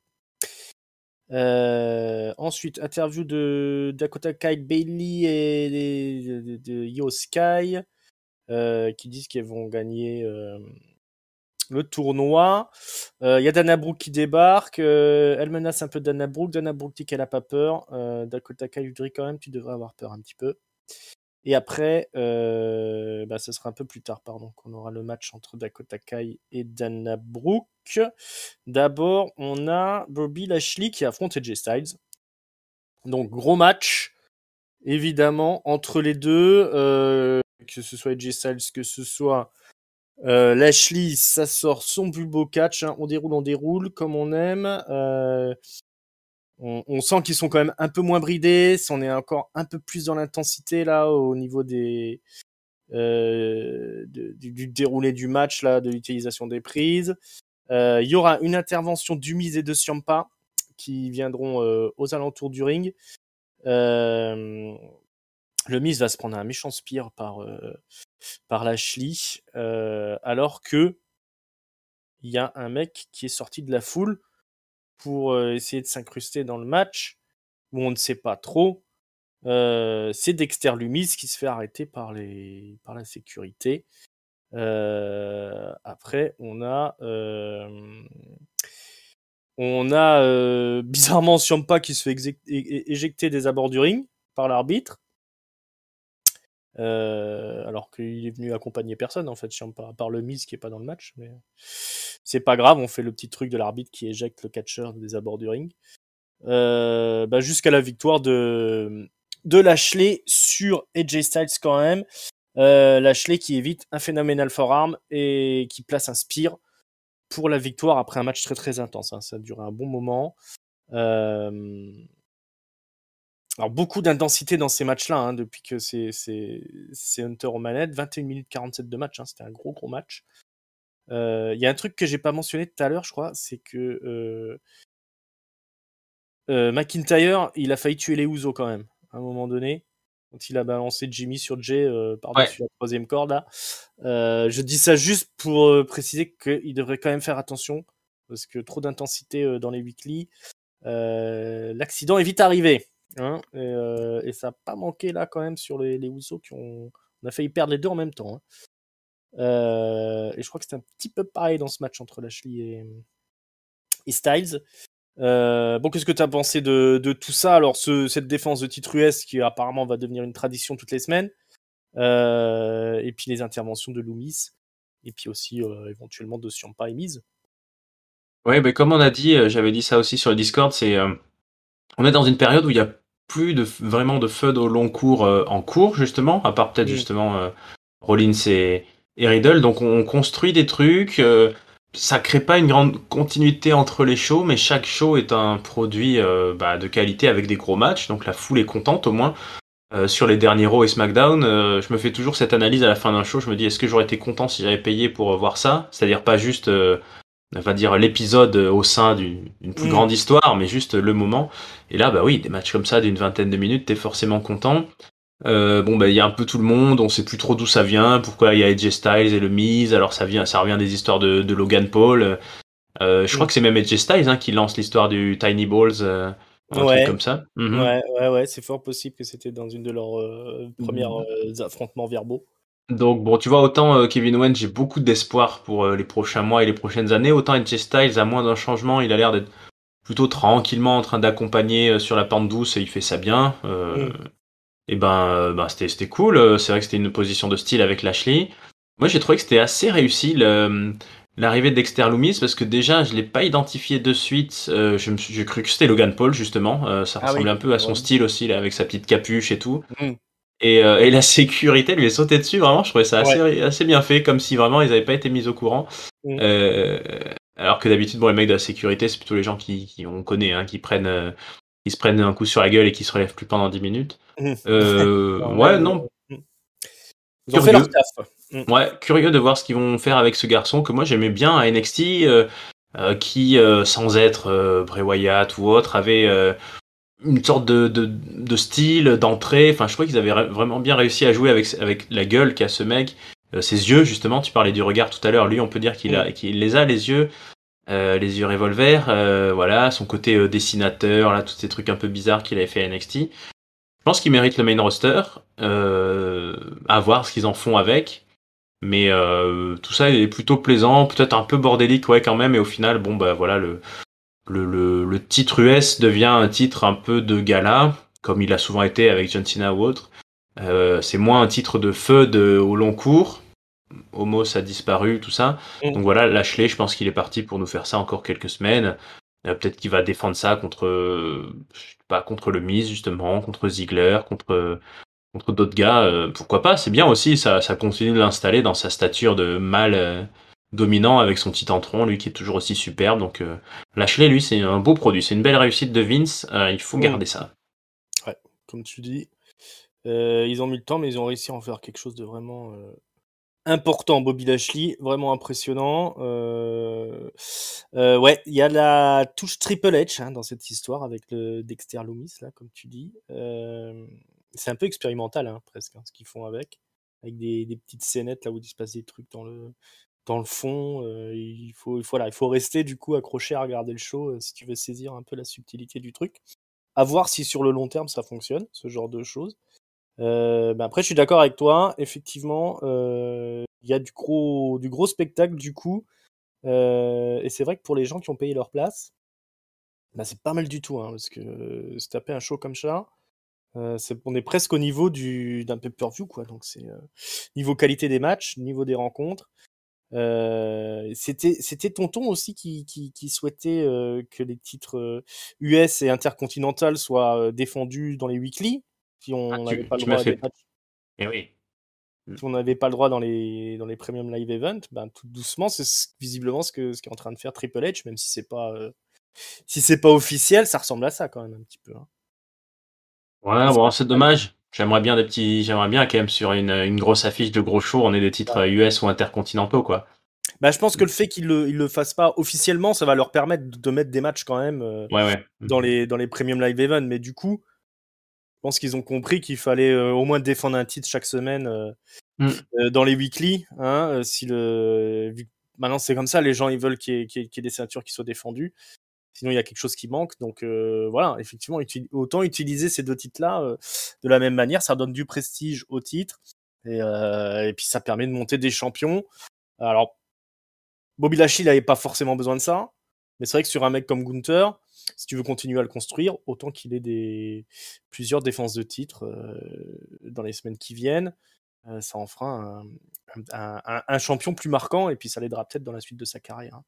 Ouais, mais comme tu dis, Bobby Lashley a pas besoin de ça, mais je pense que le titre US a plus besoin de Bobby Lashley que autre chose, que l'inverse. Ouais, je suis d'accord aussi. C'est le catcheur qui fait le titre, c'est pas l'inverse. Ça, c'est une règle qui se vérifie à chaque fois. C'est ça que pour Gunther, il va falloir des matchs et des rivalités. Sinon, Ah bah oui. il sera un champion parmi tant d'autres, à l'instar d'un Ricochet, par exemple. Les filles qui s'affrontent, Dakota Takai, à côté panier de Bailey et de Io Sky qui affrontent la championne 24/7, Dana Brooke. Dana Brooke qui se fait battre, évidemment, en 2 minutes 22. Et plus trop de défense du titre 24/7. Bah non. Est-ce qu'il sera un des enfants victimes du passage à Triple H? C'est possible, parce que c'est pas très intéressant et on voit bien qu'il y a de moins en moins de low card. Moi, je suis un anti-low card. Je pense qu'on peut arriver à faire des shows sans ce truc où tu dis ouais, c'est les nuls. Mais par contre, qu'on peut avoir du comedy wrestling sans que ça soit de la low card. D'ailleurs, c'est ce qui se passe souvent dans les house shows. On a des moments assez marrants parfois qui peuvent être faits par des Drew McIntyre, par des Sheamus, par des AJ Styles, par des Lemise. Donc qui continuent à nous mettre des petites touches d'humour, mais sans que ça soit des roll-up machin. Ça c'est sûr, on n'est pas obligé. D'ailleurs, ils lui ont dit, on t'en veut même pas ton titre. Ouais, c'est vrai, plus personne n'en a rien à faire. Non, mais de toute façon, je suis pas sûr que le 24/7 ce soit une réussite quand même. Non. Il y a des trucs qui étaient rigolos, mais c'est quand même assez naze dans l'ensemble. On va pas, si ça disparaît, on va pas pleurer quand même. Il y a les nostalgiques du titre hardcore, peut-être. Mais bon, on est loin du même type de défense qu'il y avait pour le titre hardcore. Donc c'est pas super intéressant. Je repense à un truc quand tu parlais d'AJ Styles pour lequel tu étais moins optimiste sur l'avenir. C'est pas faux parce et finalement c'est pas un mec à Triple H, AJ Styles, il n'est pas passé par NXT. C'est vrai. Il a tout de suite eu les faveurs de Vince McMahon. Voilà, il n'a pas eu besoin de Triple H lui pour arriver au sommet. Mais bon, Lashley non plus. Lashley non plus, ouais, c'est vrai aussi. Mais Lashley était champion US quand Triple H est arrivé aux manettes, non? Oui. Moi, après, je pense que c'est une question de motivation et de physique. Et il l'a souvent dit, Styles, sur les réseaux ou autres, que là, il se préparait doucement à passer. D'ailleurs, souvent, on croit qu'on va plus le voir et puis il est toujours là. Ouais. Mais autant pour Kevin Owens, je suis persuadé que ça reviendra. Autant je suis pas sûr qu'AJ Styles, on le retrouve beaucoup dans des title shots mondiaux, dans des titres mondiaux, tout ça. Presque à la Ziggler, quoi, je l'imagine. Bon. Alors, peut-être une bonne Ouais, surprise encore, hein, mais on sait jamais. ouais. À voir, à voir. Il est quand même Mmh. encore vachement populaire, AJ Styles, moi je trouve. Il y a Ouais, peut-être oui. encore au moins un bon gros run à lui faire sortir. Mais Mmh. voilà, à voir si ça rentre dans les projets de Triple H. Mmh. En parlant de projet de Triple H, Theory, hein, qu'on a souvent assimilé à un projet de Vince McMahon, mais bon, il est quand même passé par NXT. Hein. Et ben, il affronte Dolph Ziggler dans le main event. On nous aura appris avant qu'il y aura Edge versus Damian Priest la semaine prochaine et Alexa Bliss et Asuka contre Dakota Kai et Io Sky pour le tournoi tag team. Donc, main event, Theory affronte Dolph Ziggler, 16 minutes 12 de match. Alors, encore une fois, un gros match, hein, on sort tout ce qu'on peut. Mais Ziggler va devoir se plier à la puissance de Theory, la jeunesse de Theory, qui réussit à le contrer sur le Famazer. Comment on dit ça, mais il est contré et Theory place son finish pour la victoire. ATL, ça s'appelle son finish. Pas mal de near fall hein, quand même dans le match, une bonne défense de Ziggler, mais quand même un Theory qui catch méchant, hein, parce qu'il envoie plusieurs fois Ziggler dans le poteau du ring pour lui démonter les épaules là. Il lui a laissé aucune chance. Adolphe Ziggler, il n'était pas venu pour rigoler. En théorie, sur ce match-là, il avait son plan et ça a parfaitement fonctionné puisqu'il remporte la victoire et qu'il fait une petite pause selfie. Qu'est-ce qu'on pense de ce main event de la 3e heure, qui est peut-être un peu moins classe que celui de la 2e, mais quand même qui a du chien, j'ai envie de dire. Oui, c'est ça. Bah, c'est finalement le main event et pas le plus gros match de la soirée. C'est ce que je trouve un petit poil dommage. Euh, Ziggler a perdu assez vite, même si c'était assez chouette, comme tu l'as dit. Je sais pas, c'était pas les deux stars qui ont le plus fait popper ou réagir ce soir-là. Hein. C'était Ouais, les. le public était pas trop mauvais à Washington. Ouais, non, mais c'est vrai que les Drew McIntyre ou autres étaient un peu plus populaires. Bon, ouais, écoute, c'est pas trop mal. Ça nous maintient théorie dans un catcheur qui saura, voilà, c'est pas, on se dit qu'il sait catcher, il sait se démerder. Donc si un jour il chope le titre par inadvertance sur un cash-in, bon, il va pas le perdre le lendemain à toute vitesse. Mais bon, voilà, ça donne un petit côté ridicule à Dolph Ziggler. Je trouve qu'il a fanfaronné, voilà, comme tu disais, en le prenant un peu par l'épaule, en lui disant, hey gamin, moi, je suis là depuis plus longtemps, je suis meilleur que toi. Puis finalement, il perd clean. Hein, il n'y a pas vraiment de saleté qui se passe. Il se fait avoir à la loyale. Donc voilà, ça ressemble un peu à un passage de flambeau, comme on peut dire. Deux gars qui ont un style qui peut un peu se ressembler dans la hélitude, dans le côté voilà jeune fanfaron, un petit peu beau gosse, tout ça. Bon, voilà, bah, tant mieux pour Théorie qui retrouve des couleurs. Et puis bah c'était ma question de tout à l'heure. Est-ce qu'on en finit là? Peut-être, parce que peut-être que Ziggler sert plus juste qu'à ça. Est-ce qu'on fait durer un peu plus? On pourrait aussi. Ouais. Ça me dérangerait pas. Ouais, on serait pas contre avoir un match en pay-per-view entre les deux, une dernière revanche, même si ça va s'amener à la défaite de Ziggler quand même au bout du compte. Ah bah oui. Mais comme tu dis, ça peut très bien continuer. Il a pas grand-chose d'autre à faire, théorie, que de s'acharner sur Ziggler, histoire de dire qu'il a tué une légende quand même. Hein. Bah Et oui. de toute façon, il a toujours sa petite mallette sous le bras qu'il peut utiliser à tout moment. Mais en tout cas, c'était un très bon main event hein, au final. Hein. Le match était vraiment cool. Bon, faut dire que Ziggler fait rarement des mauvais matchs. Et puis Theory, il est quand même bien en jambes. Hein. Le petit jeune. Ah oui, bah ça fait depuis quand ça fait un moment là maintenant hein, qu'il est dans le main roster et Ouais. il est le en gros bah pour moi ça tout a débuté, c'était l'histoire de l'œuf de Cléopâtre là c'est en janvier, ouais, c'était à l'époque du Rumble Mm. là tout ça. Donc voilà, Ouais. ça fait officiellement ouais 8 mois qu'il est théorie bah là toutes les semaines, je pense quasiment, à part ces 2 3 dernières semaines. Ouais. Puis bon, il a eu une première carrière avant. Mais c'est l'époque du Covid, de sombre mémoire. Mmh. Hein. Ouais, Euh, oui. mais ouais, non, mais voilà. Bon, bah, de toute façon, théorie, on y croit. Hein. Ah bah oui. C'est le total package, hein, quand même. Mmh. Ses promos, elles sont de mieux en mieux. Il a le physique, il a le catch. Voilà, il y a qu'à laisser mûrir, hein, tout doucement. Et mission accomplie pour ce soir, en tout cas dans le main event. Un petit mot de la fin, un mot du milieu. Flop, top, note, rapidos. Oui, pour Monday Nitro, ben écoute, difficile à dire. Je mettrais bien un top à Kevin Owens, même si. Oh non, allez. Pour la petite blague, je vais mettre le top à la photo de famille d'Elias et d'Ezekiel qui m'a beaucoup fait rire. Et, Hmm. euh, et je mettrais mon flop bah, derrière tout ça. Ouais, bah quand même aux filles, on va dire de manière générale. Parce que je trouve que ça. Est-ce que c'était. Est-ce que c'est pas trop de trucs en même temps d'avoir fait venir ce clan de Bailey et d'avoir relancé le tournoi ceinture? Alors l'un va avec l'autre, hein, je pense, Ouais. parce que voilà, ça crée une équipe de prestige. En plus, c'est sûr que si on n'avait pas Bailey et sa clique, le plateau serait un peu triste, déjà qu'il l'est pas mal. Mais ça fait trop de monde, je trouve que ça fait trop de monde. Et ça fait, et du coup, bon, bah voilà, voilà, comme on l'a dit, bon, Dana Brooke, tout ça, voilà, Doudrop, bon, bah ça, c'est pas très clair, tout est assez horizontal et ça fait un peu le fouillis. Et du coup, une note, moi j'aurais mis 3,5 à ce Monday Nitro quand même de qualité. Ouais, je suis d'accord avec toi, un bon 3,5. C'est mérité. Je vais donner le top au face-à-face Owens McIntyre et leur match derrière. C'était quand même super cool. Et le flop, j'ai envie de le donner au moment où Ciampa se fait expulser des abords du ring alors qu'il est venu accompagner aucun des deux catcheurs qui s'affrontent. Je vois pas du tout pourquoi il écouterait l'arbitre vu qu'il a rien à voir avec le match en cours. Ça n'a pas de sens. Ah oui. Voilà. Mais non, mais super, super Monday Nitro là. On est dans une bonne vibe. Après, bon, on en reparlera peut-être à la fin de SmackDown, mais comme tu le disais, faut faire attention à ces absences de rivalité réelle. C'est bien d'avoir des gros matchs d'exhibition, mais il va falloir travailler les rivalités sur le long cours.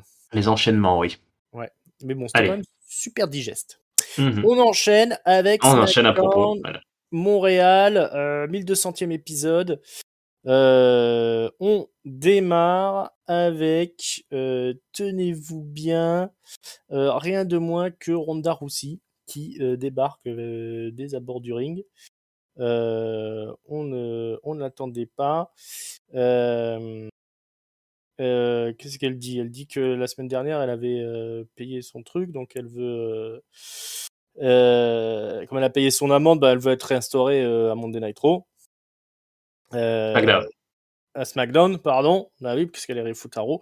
Et puis, bah, elle dit qu'elle quittera pas le ring hein, tant qu'elle n'est pas réinstaurée à SmackDown. Il y a Adam Pearce qui débarque. Il dit ben non, ça va pas se passer comme ça. Il faut que tu quittes le ring. Il envoie un peu la sécurité. Ronda Rousey, elle tabasse la sécurité. Alors qu'est-ce qu'il fait, Adam Pearce, quand c'est comme ça? Là, il appelle la police. Hein, et il y a la police qui vient. Ils mettent les menottes à Ronda Rousey. Et ils emmènent Ronda Rousey dans la voiture de police. Elle est envoyée en prison. Et en même temps, il y a Roman Reigns qui débarque dans sa limousine. Ça se croise, hein, la voiture de police et la limousine de Roman Reigns. Voilà, Ronda Rousey va en prison, comme la première Steve Austin venue. Qu'est-ce que tu as pensé de cette ouverture de show? Oh là là, écoute, hein, moi, Ronda Rousey, hein, comme tout le monde, ça commence à. Hein, c'est Bon. relou, elle est nulle hein, en acting. Hein. Oh là là, elle est nulle en acting. Là, il y a eu des moments où avec Pierce, il se. Tu Mm. parles ou je parle? Attends, je parle. Non, vas-y, je te laisse. Et puis, ils ont laissé scander la foule. Alors, du coup, je comprends plus rien. Parce que je croyais que Rousey, elle était plus ou moins un heel turn. Mais maintenant, non, c'est une top babyface. Ouais, Bon, ça marche pas le heel turn. ils ont eu de la chance, la WWE. Là, le public de Montréal était chaud comme la braise. Bravo, les Ah ouais, Québécois. ils sont bouillants, les On vous, Montréalais. on vous aime les copains si vous nous écoutez, vous avez un beau pays, une belle country. D'ailleurs, je croyais que les flics au Canada, ils étaient en rouge là, la police montée, tout ça. Non, bah ils sont pas venus comme ça. Mm. Non, bah moi typiquement, je trouve que on est dans un sport spectacle scénarisé, mais il y a des trucs qui font fluide et naturel, et il y a des trucs qui font forcer. Ouais. Et là, ça fait forcer, ça fait vraiment, comme tu dis, le truc où on se dit ah allez, ça va aller sur Twitter, Ronda Rousey qui part en prison parce que Mm. mine de rien, ben elle est elle est mainstream comme on dit, donc forcément il y a des gens qui vont prendre ça un peu au sérieux. C'est comme si on Mm. foutait le même segment avec Logan Paul ou autre. Mais bon, non, c'est laborieux, c'est nul. Déjà la semaine dernière, hein, le truc avec l'amende, là, les billets, Mm. c'était nul. Randara aussi, elle sait pas parler, elle sait pas se taire, elle démarre ses phrases alors que la foule pop, donc on comprend Mm. pas les débuts de phrases. Non, on sait pas trop vers où ça va. Le seul truc bien du segment, c'est que le seul truc qui m'a fait sourire, c'est qu'un Ronda Rousey part en prison et qu'elle dit à Adam Pearce, jolie coupe de cheveux, Adam Pearce. Ouais. Voilà. Pour conclure son truc. C'est bien ça qu'elle Ouais, lui dit. Moi, pourquoi elle lui dit ça? nice haircut. Bah, je Ouais. sais pas. C'est le seul truc où elle a eu un éclair de génie là, mais peut-être que Mm. c'est le début d'un truc et que maintenant elle va devenir une géniale trash talkeuse. Je lui souhaite. Mais Mm. sinon, non, pas ouf. Ouais, le meilleur moment, c'est Roman Reigns qui vient nous sauver de tout ça, quoi. Ouais, heureusement. C'est là qu'on se dit, ouf, on est à la WWE, il y a Roman qui est là. Il vient cette semaine, merci bien. Mais sinon, c'était vraiment mauvais, c'est ringard, ça a été déjà vu 1000 fois, ces trucs-là. Moi, j'accroche pas du tout. Et ouais, et Ronda, il y a aucune amélioration au niveau de son acting. Donc c'est délicat quand on veut faire des gros segments comme ça. Ouais, non, c'était très très très old school. Trop old school. Et allez, et puis comme un malheur n'arrive jamais seul, c'est la suite du tournoi Tag Team. Ah oui. Natalia et Sonia Deville en plus cette semaine, qui affrontent les venus de NXT, qui remplacent à la dernière minute les autres venus d'NXT qui pourront pas venir, c'est-à-dire Zoe Stark et Nikita Lyons. Parce que Zoe Stark est blessée et Nikita Lyons apparemment elle n'avait pas fait son vaccin, donc elle pouvait pas venir à Montréal. Il y a pas mal de catcheurs qui n'ont pas pu venir d'ailleurs. Ça ils sont assez stricts au niveau de la frontière. Les Canadiens, donc des fois il y a des catcheurs qui peuvent pas passer pour une raison ou pour une autre. Donc qui c'est qui remplace nos deux mistinguette de NXT? Eh bien, c'est le duo Toxic Attraction qui d'habitude accompagne Mandy Rose à NXT. Championne, ouais. Elles sont d'anciennes championnes tag team de NXT. Mandy Rose est la championne actuelle d'NXT. Et elle s'appelle Gigi Dolin et Jessie Jane. Bon pseudo de merde. Voilà, c'est difficile à porter. Elles ont pas l'allure la plus classe qui existe. Elles jouent plutôt les icônes trash.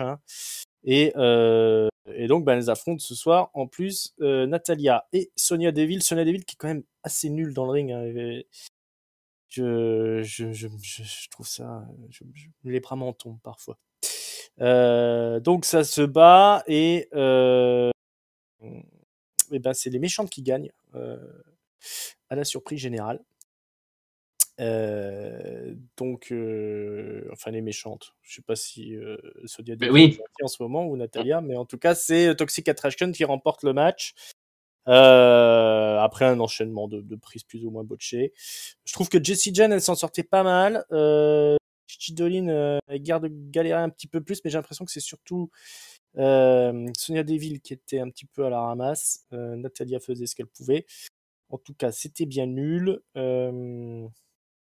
Est-ce que tu as été plutôt toi convaincu? Il faut mentionner l'autre aspect bien nul de ce segment, c'est qu'on a eu droit à la bande à Bailey qui arrive en nous faisant croire qu'ils viennent d'acheter des billets pour les premières places juste devant dans le dos là. de Michael Cole. Voilà, elles sont pas censées être sold out ces places là peut-être? Non. Ouais. Non, non. Elles étaient peut-être achetées à l'avance. Voilà, ça se fout de notre gueule décidément. Non, ouais, là on continue sur un truc hyper old school comme tu disais, hyper répétitif qu'on a déjà vu après le passage en prison. Là, celui qui vient, John Cena nous a déjà fait le coup à WrestleMania une fois. Oh là là, j'ai acheté mes places, oui, bon, super. Elles montent bien leur ticket comme ça pour dire regardez, j'ai acheté des places. Oui, donc alors oui, et puis moi, alors j'étais très étonné effectivement de l'alignement. Je me suis dit putain, mais Natalia et Sonia Deville, elles sont face maintenant. Alors est-ce que c'est le Canada qui fait ça, l'effet alors Canada? Oui, Natalia était à domicile, donc ça popait quand même pour elle. Mais ouais, c'est ça. Après, alors moi je ne suis plus trop un suiveur d'NXT depuis la nouvelle formule et donc je ne sais pas trop qui sont toutes ces dames. J'avoue que j'avais un peu d'attente pour voir Nikita Lyons, dont ils arrivent pas mal sur les réseaux sociaux à en faire. Alors je ne sais pas du tout si elle est une catcheuse talentueuse ou si c'est un manche à balai entre les cordes, mais ils arrivent je trouve sur Instagram ou autre à montrer des petits segments et où on a l'impression que c'est un beau monstre de foire physiquement quand même cette Nikita. Du coup les deux autres m'emballaient un peu moins, mais pour le coup j'ai trouvé que c'est con, mais voilà, elles ont au moins une gimmick. Ah, elles arrivent, Toxic Attraction, leur petit tampon, leur entrée, on se dit tiens, il y a un style, il y a un truc, quoi. C'est les méchantes, un peu comme Shotzi. Là, bon, ça joue beaucoup sur les teintures de cheveux, mais c'est un peu moins random que ça a pu l'être parfois les filles à NXT. Bon, après, comme tu l'as dit sur le contenu, c'était pas ouf. Et puis, on comprend même pas ce qu'elles foutent là. Bailey et... Parce qu'elles sont en fait contre tout le monde, du coup, contre Bianca Belair, contre tout le monde, contre Natalia, contre tout le monde. Ouais, bon. Ok. Ouais, Bon. il veut pusher Bailey et Io Sky et Dakota Kai, hein, donc on les met à l'écran, quoi qu'il arrive. Je pense pas qu'il ait de gros projets pour Natalia. Et Sonia Deville, je sais pas trop où ils veulent en venir avec elle. Mais voilà, je pense que le tournoi il est fait pour monter Dakota Kai et Io Sky. Hein. Je pense qu'elles vont gagner le tournoi et que ça va être pour les imposer un petit peu dans le roster. Pour le reste, Nikita Lyons c'est plutôt manche à balai. Hein. Ok, moi je le saurais comme ça.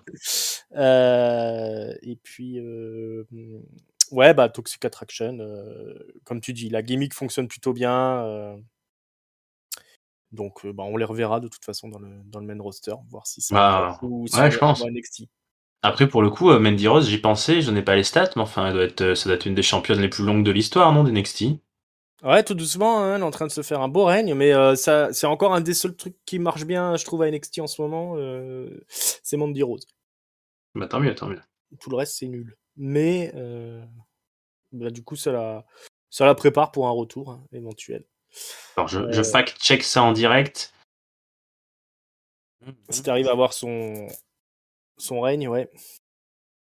Mais Elle est devenue championne féminine de la NXT à Halloween Havoc, 26 octobre 2021. Ouais, donc ça fait 10 mois déjà. Ça va faire presque un an. Hein. Ouais.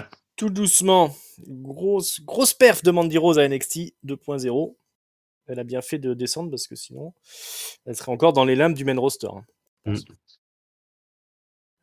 Donc voilà, bah, ça nous a permis de parler de Mandy Rose, hein, ce petit intermède féminin.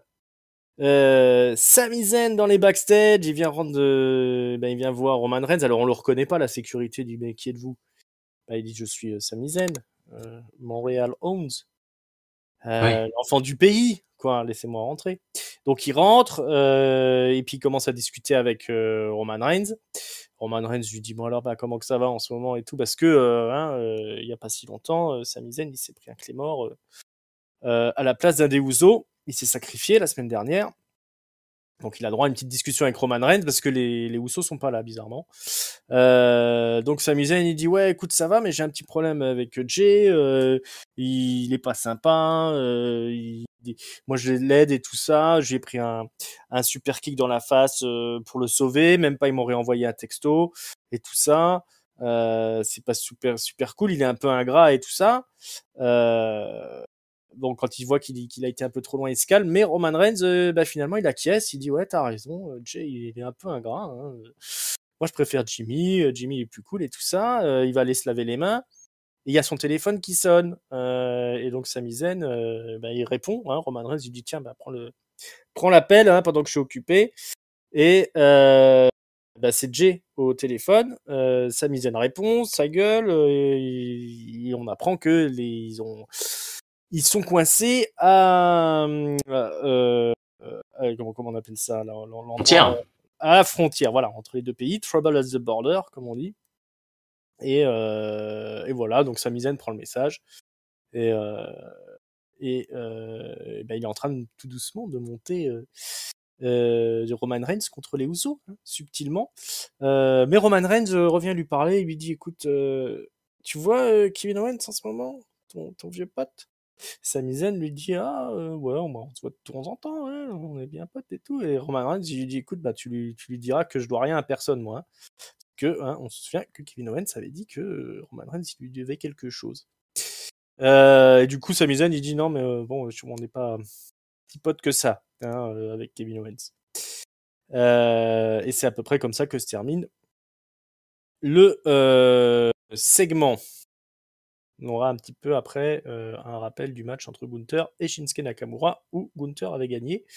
Mais qu'as-tu pensé de ce passage dans les vestiaires et de cette petite performance de Sami Zayn aux côtés de Roman Reigns? Bah écoute, moi j'ai trouvé ça très très bien. Et au passage, mine de rien, on n'y pense pas assez. C'est des athlètes, c'est des professionnels, mais même en termes de d'acting et de comédie, bon bah là ils font une prise en une seule prise avec le coup de téléphone, le machin, tout ça qui était plutôt funky. J'ai trouvé que c'était très bien dosé dans les personnages. Voilà, Roman Reigns qui était souriant, presque blagueur, détendu avec Sami Zayn. Puis bon, à un moment, on sent qu'il est un petit peu chiffon. Alors Sami Zayn il se retient, mais les deux ont été vraiment dans la subtilité, pas dans la caricature. Mm. L'amitié va jusqu'au point que voilà, effectivement, quand Roman Reigns va pisser, il laisse la porte ouverte et il continue de parler. Mm. Ça, j'ai trouvé ça sympa. Le téléphone qui sonne, bon bah écoute, à voir ce que ça donne. Mais et puis il lui a parlé aussi. Il l'a motivé un peu, Roman Reigns, pour le titre intercontinental à Sami Zayn. Il lui a dit, allez, t'as un match là ce soir, c'est ton moment. Mm. Donc j'aime bien ce Sami Zayn qui gratte l'amitié. Et puis bon, on sent que les autres, bon, voilà, l'utilisent, mais il trouve son compte. C'est bien, c'était un bon segment, je trouvais. Ouais, ouais, ouais. On parlait l'absence de rivalité, de longue haleine et tout, mais on a quand même des histoires comme ça qui traînent depuis quelques semaines et qui commencent à créer quelque chose de super intéressant et qui fonctionne à chaque fois. Et puis c'est super cool d'avoir un petit Sami Zayn comme ça qui interagit avec Roman Reigns chaque semaine quand c'est pas Roman Reigns et les Usos, etc. Ils ont créé une histoire vraiment dans le pur jus WWE là. Moi, je kiffe ce genre de moment dans les weekly. Et puis ce qui Ouais, ça vient après, passe. ouais, c'est clair. C'est ce qu'il faut pour remplir les shows. Puis bon, Sami Zayn, ça vise toujours juste. C'est moins bon ce qui viendra après, même si c'est les maximum male models qui sont dans le ring. Maxine Dupree et Mansoir et Massey, qui sont là pour une présentation spéciale. Hein, ils se font huer par le public, évidemment. Ils prennent la pause et tout ça. Et d'un seul coup, scandale des scandales, outrage. C'est la musique de Hitro qui débarque, qui retentit plutôt, et c'est Hitro qui débarque. Ils viennent face à face à nos male models préférés. Max Dupree prend le micro et dit écoutez les gars, ça sert à rien de vous pointer, en particulier toi, Top Dollar, hein, t'es pas du tout du matériel pour les maximum male models. Mais il y aura pas d'autres mots qui seront prononcés puisque en traître, Shante Adonis attaque Mansour MAC à coup de dropkick. Les maximum male models sont évacués du ring, hein, on les bazarde par-dessus la troisième corde. Et après, scandale des scandales, on a un rap. Un rap de Hitro qui nous chante une chanson avec beaucoup de jeux de mots sur The Game, etc. Voilà, ils nous disent qu'ils sont de retour. Ça va, Ringside. C'était nul. Non, ça va pas. Non, ça va pas. Allez, on va Euh, saisis-toi. voilà. Donc c'était Hitro qui nous détruit le segment des Maximum Male Model. Qu'est-ce que c'est que ce scandale? Toi, t'aimes bien le rap? Qu'est-ce qui se passe? Ah, mais non, mais c'est un parfait moment pour installer Hitro comme des heals suprêmes, j'espère, parce que c'est des méchants. Bon, si ça peut te rassurer, Ringside, moi je trouve que toi, tu ferais un parfait maximum male model. Et tu devrais soumettre ta candidature d'ailleurs, je pense. Hmm. Alors que c'est vrai que le top Dollar, là, il ressemble à rien, là, il est pas du tout dans Bah le style. ouais, gros sac là.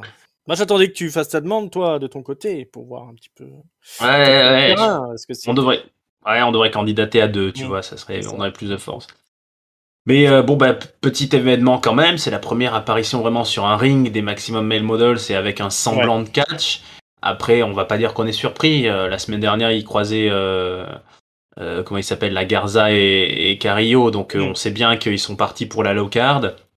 J'espère quand même qu'on leur verra faire des trucs plus sympas. Moi, je les aime bien. On Hmm. avait plutôt dit que c'était un succès. D'ailleurs, je pense que Max Dupree, voilà, il a été repêché à la faveur du public, tout ça. Après Hitro, bah, je demande à voir. Bon, voilà, ils mettent un peu le feu, enfin ils mettent de l'ambiance, ils donnent de leur énergie. Ça, on peut pas dire le contraire. Après, à voir ce que ça donne. Ouais, c'est sûr que venir nous faire un petit People Over There, WhatsApp, tout ça, là, c'est un peu, voilà, c'est le rap, on a déjà vu, mais non, ça va pas emballer. Moi, Ça a duré 5 minutes. ouais, non, j'ai accéléré moi la chanson. Hein, j'avoue Ah que. bah voilà, t'es plus Hmm. malin que moi.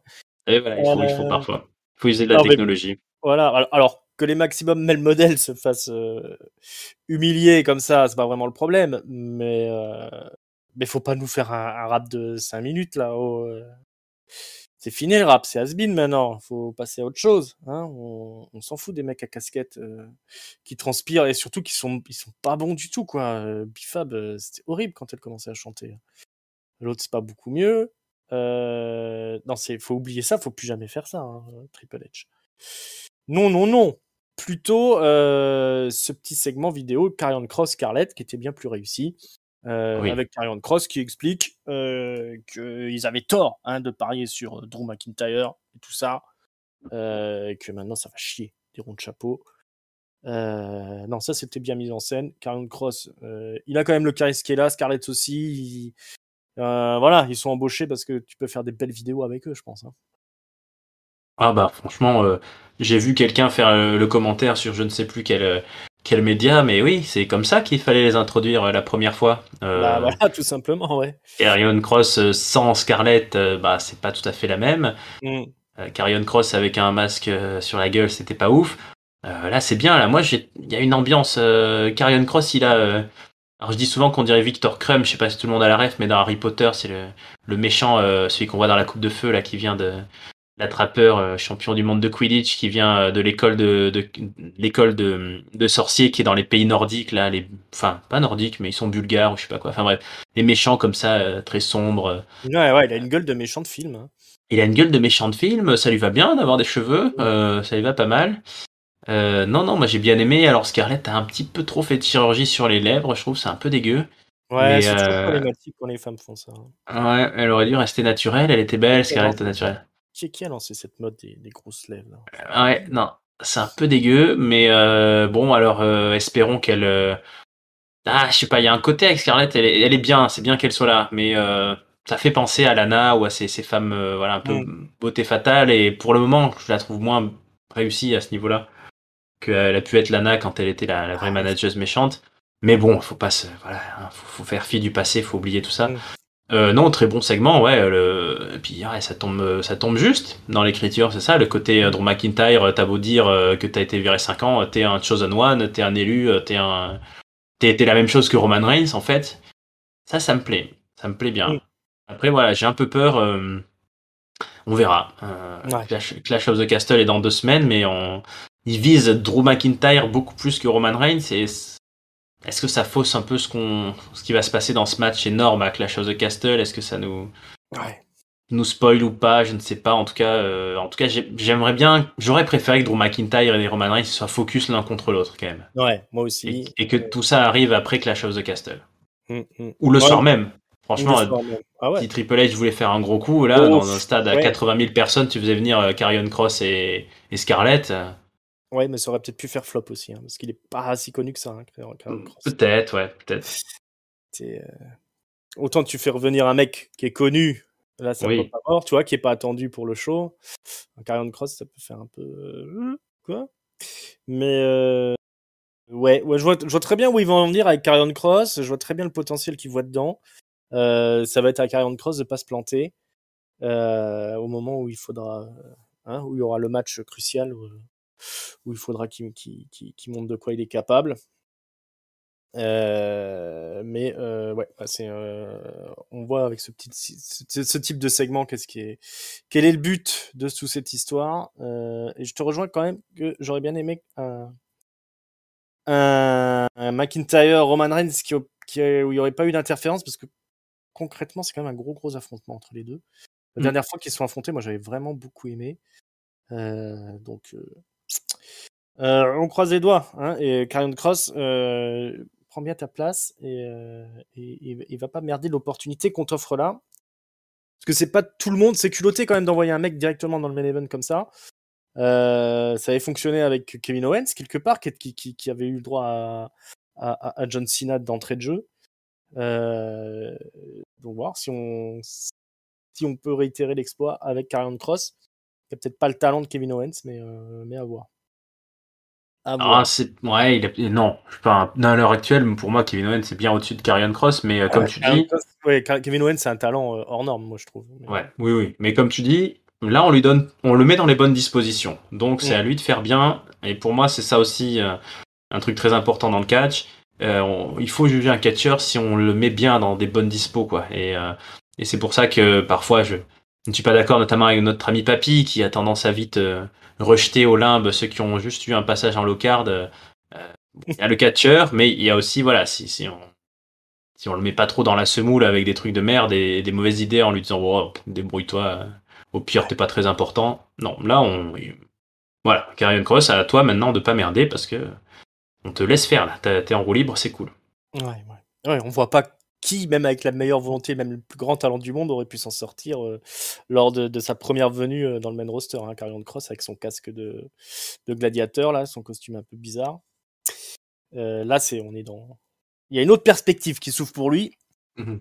On va voir. Allez, on croise les doigts. On veut un Karrion Cross qui claque. Yeah.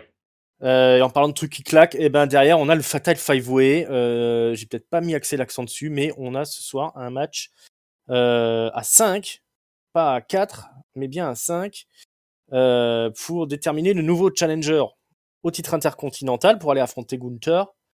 Sami Zayn, on vous l'avait dit un petit peu plus tôt, Happy Corbin, toujours dans la place, Madcap Moss, Ricochet, qui a encore de l'espoir, et Sheamus, le vétéran. Ils vont s'affronter pendant 22 minutes 23, où ça va aller dans tous les sens, ça va être très stiff, hein, avec des... notamment Sheamus qui va être explosé sur la table des commentateurs, il va avoir une grosse marque sur la jambe. Il y a Sami Zayn qui va être le favori de la foule. Alors à chaque fois, au début il fait une petite démonstration de ce qu'il sait faire, mais il se fait malmener par Happy Corbin. Et après, à chaque fois qu'il va vouloir remonter dans le ring, parce qu'il va être laissé un petit peu à l'extérieur du ring, à chaque fois qu'il va vouloir remonter dans le ring, faire un retour, il va se faire claquer le baigneur par l'un ou l'autre des catcheurs en présence. Mais en tout cas, on va avoir un match, moi je trouve digne d'un pay-per-view, où tout le monde va pouvoir briller. Sami Zayn va quand même être blessé à un moment donné, il va partir dans les coulisses pendant un bon moment, mais il va revenir dans le match pour faire un retour. Retour gagnant? Non, pas retour gagnant, puisque au final, Sheamus, eh oui monsieur, va pouvoir placer son Brogue Kick sur Ricochet, peut-être. Ouais, c'est ça, C'est sur plus, Ricochet. ouais, c'est Ricochet. Ouais, voilà. Et Ricochet, ou alors c'est sur Corbin. Enfin bref, Sheamus, avec son Brogue Kick létal, va réussir à faire le tomber. 1, 2, 3. Victoire de l'Irlandais, qui va aller évidemment à Clash at the Castle pour affronter Gunther. Donc ça va te donner 2 des catcheurs les plus stiffs de la WWE. Pour moi, ce match, il est à voir, hein, ce Fatal 5-Way. On va pas rentrer dans les détails de ce qui s'est passé, mais c'était du gros spectacle. Il catchait un petit peu, j'ai trouvé qu'il y avait un passage un petit peu façon live event, avec les mecs qui jouaient beaucoup avec le public. Sheamus aussi, surtout, qui a fait notamment un festival avec ses coups d'assommoir là, quand il prend la personne et qu'il la coince dans les cordes, qui s'acharne sur les pectoraux. Ouais, il l'a fait à chacun de ses adversaires. Mais le match était cool de bout en bout. C'était du gros blockbuster WWE là. Est-ce que toi t'as été convaincu également, bon Raph? Ah bah ouais, il serait difficile. Non, très bon. Très belle perf. Ils savent faire la WWE. Hein, quand tu mets plusieurs gars talentueux, ils doivent bien bosser là les enchaînements, les machins, les prises, les coups, parce que c'était vraiment une régalade avec un Sami Zayn qui a eu droit à la chanson du public au début. Donc au début ils ont un petit peu merdé. Il s'est fait attaquer par Ricochet. Du coup Ricochet prenait la bronca et après je sais pas s'ils ont adapté au cours du match, mais du coup il se faisait plus attaquer que par des heels, Sami Zayn quasiment par Corbin. C'est pas facile pour Ricochet de s'imposer dans le truc parce que c'est Sami Zayn qui a pris toute la popularité, quoi. C'est ça. Après, bon, il y a eu le passage où Sami Zayn est parti, qui a pas tant marqué que ça le public, j'ai trouvé, même s'ils l'ont réclamé un peu. Après, Ricochet a pu dérouler aussi. Bon, il a fait son Shooting Star Press, son machin. Tout le monde a été très bon. Et puis, comme tu l'as dit, le résultat, déjà la victoire fait très plaisir parce qu'on aime beaucoup l'Irlandais ici à Catch Up. Et puis, on va vers un gros match d'Européens au Pays de Galles pour l'Intercontinental Championship, titre que Sheamus n'a jamais remporté. Et là, moi, j'en viens à ne plus savoir à qui je donnerais mon pronostic. Hein. Ouais, Même le choix du cœur paraît difficile entre le Gunther qu'on a envie de voir réussir à la WWE et qui est à peine champion ouais. depuis un mois. Et puis bah, Sheamus voilà, qui mériterait son Clash of the Castle moment dans un stade bouillant dédié à sa cause, je pense.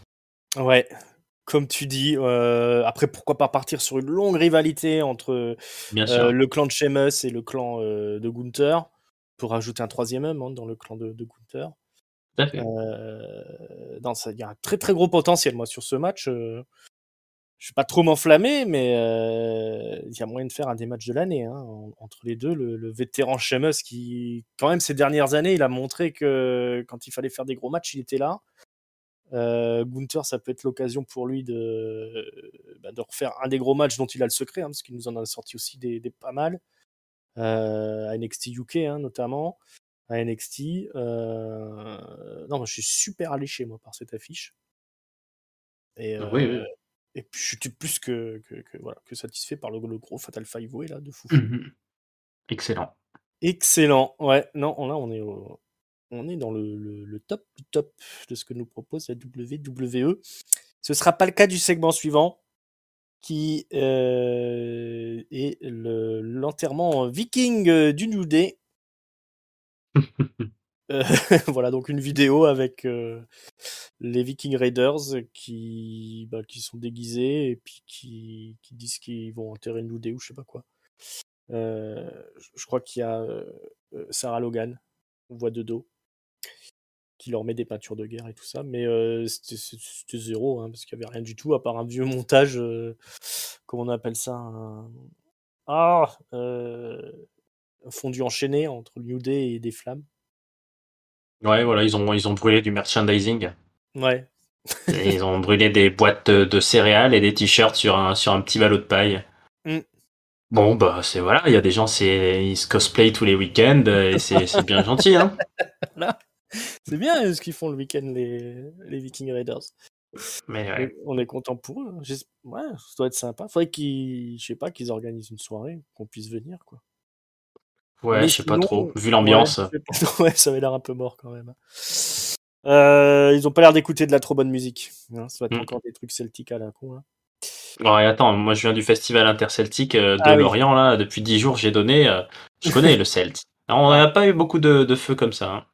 ouais, c'est vrai. Non, non, Bon, ouais. peut-être l'année prochaine, je sais pas. Mm. C'était nul à chier. Euh, Non, franchement, je m'attendais vraiment à pas grand-chose, mais je pense pas que ce soit si nul que ça, quoi. Ouais.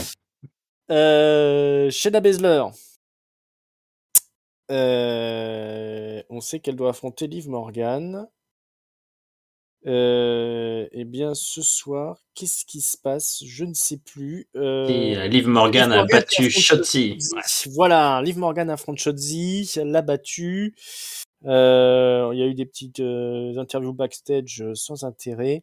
Et après le match, Shayna Baszler débarque, elle fait mine de vouloir casser le coude de Liv Morgan. Liv Morgan qui vend toujours sa blessure au bras.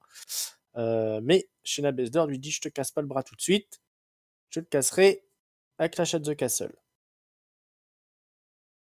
Mais ouais. C'est bien, Ouais, ouais, voilà. Bon, bah, ça, on n'y attend pas grand-chose, pour le coup. Voilà. Next. Mm. The Main Event, Roman Reigns, Drew McIntyre, face à face. Je sais plus trop ce qui se passe non plus. Il Ouais, il s'engueule, est ils se vénère. font la Ouais. gueule. Roman Reigns, il commence en disant que tous ceux qui disent que parce que lui, il est pas là souvent, c'est pas lui qui porte la compagnie sur ses épaules, des gros menteurs. Qui dit que Drew McIntyre, c'est qu'un gros menteur. Ouais, Parce que c'est quand même Roman Reigns qui porte la compagnie sur ses épaules, c'est même vrai en s'il fait, est. maintenant qu'on y pense. Hmm. Mm. Et Bah, McIntyre, il dit quand même que il devrait pas avoir les ceintures, il devrait pas être champion. ouais, il mérite pas. Bon. Ils veulent se battre à Montréal, mais ils le feront pas. Hein. Bah non. Il y a un Claymore Il y a Sami Zayn qui vient dans l'histoire et il va se prendre le Claymore à la place de Roman Reigns. Roman Reigns va mettre un Superman Punch à McIntyre. Il va regarder un petit peu Sami Zayn et il va dire, ah merde, Sami Zayn il s'est pris un Claymore et il va se reprendre un Claymore, je crois. Et c'est McIntyre qui en ressort un petit peu grandi. Il va prendre les ceintures et se pavaner. Ouais, Drew McIntyre, hein, C'était léger un peu comme main event. un peu, oui. Drew McIntyre, alors la rivalité est pas finie, mais Clash of the Castle arrive très vite. Hein, Drew McIntyre, il est souvent chaud hein, avant ses matchs. On se souvient, avant d'affronter Brock Lesnar, il a dû passer 3 ou 4 semaines à lui foutre des Claymores sous le Titantron, là. Ouais. Là, il continue. Alors après, il est toujours flamboyant. Hein. Il dit personne ne peut. Enfin, il y a personne que Drew McIntyre ne peut pas battre. Ça y est, il est relancé comme challenger numéro 1 et l'affiche est très belle. Sami Zayn, ouais. Ah, ça c'est totalement. Sami Zayn qui se glisse là-dedans, qui refait le coup du prendre le coup pour Roman Reigns, bah, c'était vachement bien fait. Il y a eu quelques soucis, j'ai trouvé, de caméra dans cet épisode. Là, par exemple, on a complètement raté le Claymore sur Roman Reigns, je trouve. Ouais. Euh, ouais. Et ils avaient un peu raté déjà le. Bon, c'était moins important, mais les dropkicks des Hitro, là, c'était filmé trop près, on voyait pas bien. Ouais, Bon, alors je sais pas si c'était pas fait exprès ça pour faire style peut-être. plus réaliste, plus inattendu. Ils testent des trucs en ce moment, de toute façon, au niveau de la réalisation. Mais Peut-être, mais là, autant ils ont c'est vrai que bien ça joué le checké. coup. Ils ont bien joué le coup du Sami Zayn qu'on voit pas arriver. D'ailleurs, même le public l'a pas vu, parce que des fois, tu sais, t'entends la foule popper, alors tu dis, voilà, il y a un mec qui arrive. Mais là, non, c'est resté assez discret, donc bien joué Sami Zayn. Bon, ouais, c'est un peu léger, parce que là, il souffre du problème de, voilà, ces deux mecs-là, qu'est-ce qu'ils pourraient vraiment se dire de nouveau? On sait plus Ouais. trop. On sait plus trop. On sait qu'on a envie de les voir se mettre sur la gueule, bien sûr. Sûrement qu'il faut quand même des apparitions parce que sinon on se dirait dis donc c'est pas normal, il y a un gros match et on n'en parle même pas, mais on n'a plus besoin de raconter grand chose. Donc on raconte des choses avec la loyauté de Sami Zayn qui essaye de s'intégrer dans la Bloodline, ça c'est sympa. Mm. Et sinon pour le reste c'est assez facile et puis voilà, on a l'impression que Roman Reigns va devenir presque l'outsider de ce match-là que nous attendons avec impatience. Ouais. Ouais, c'est quelque chose de classique. Peut-être qu'aussi qu'ils avaient prévu un truc avec les Ouzo et puis c'est que c'était pas possible de le faire parce que les Ouzo étaient pas là. Mais parce on se souvient que McIntyre avait dit que toutes les semaines il casserait la gueule des Ouzo si on venait l'emmerder. Donc du coup c'était quelque chose de très classique. Le mot de la fin, une top flop note. Pas s'endormir hein, sur le beefsteak. Ah oui, non, Qu'est-ce qu'on met en top? oh, pour ce SmackDown, c'est assez évident. Hein. Je pense qu'on sera unanime avec le match 5 catcheurs et 5 étoiles de nos amis pour l'Intercontinental, avec cette victoire de Sheamus de prestige. Oh, un flop, Ronda aussi, hein, désolé, Ronda, mais ça continue. Hein. C'est un catch-up, c'est plus une amende que t'as, ouais, c'est un carton rouge. Et j'ai envie de mettre un peu la même note. Allez, on va monter un peu pour SmackDown, on va dire 3,75. Mais comme c'est plus court, ça paraît plus condensé, mais en même temps, il y a eu peut-être plus de mauvais à SmackDown avec les Hitro, tout ça, et puis Ronda Rousey. Ça s'équilibre. On a deux shows de qualité. On a reviewé deux shows, je trouve, de qualité assez similaires, avec des gros matchs, des mecs costauds, et puis une division tag team un peu où il y a beaucoup de quantité, mais il y a peut-être ça manque un peu de qualité, ouais.